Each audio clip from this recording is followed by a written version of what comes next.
Здраво! Денес низ неколку чекори ќе ви покажеме како да добиете информации за тековна состојба на сопственоста за субјект. Тековна состојба на сопственост по ТД, ДПЛ, тековна состојба на вистински сопственици на субјект, дава преглед на запишаните сопственици кај конкретен субјект, односно преглед за тоа кои лица се запишани како вистински сопственици за конкретен субјект. Во вашиот веб пребарувач отворете ја страната crm.com.mk. Откако ќе ја отворите страната, кликнувате на копчето Најави се. Потоа ги пополнувате вашите податоци за најавување на системот за централизирано најавување на корисници на Централниот регистар на Република Северна Македонија. По завршеното успешно логирање во системот се насочувате кон систем за електронско издавање на потврди е-потврди.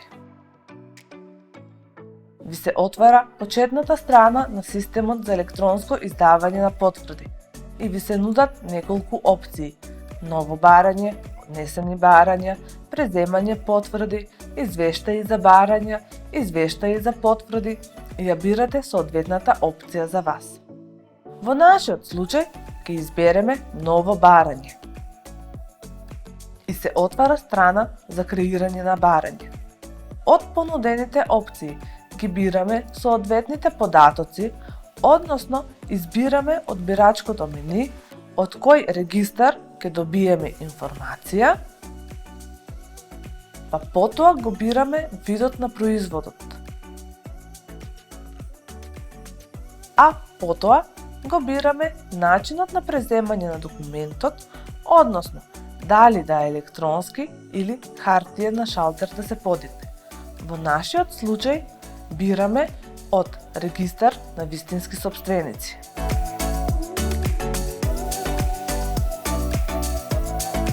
По завршување на овие активности преминуваме на внесување на влезни критериуми за пребарување низ базата. Односно, во нашиот случај внесуваме единствен матичен број на субјектот МБС. Овде системот ни нуди и помошно пребарување за да провериме дали бараниот податок е во базата пред да го поднесеме барањето.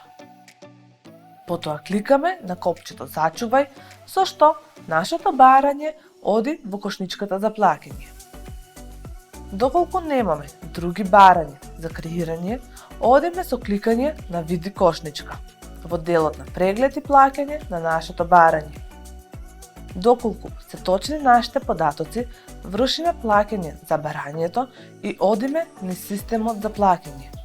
За конкретното барање се плаќа износ од 299 денари.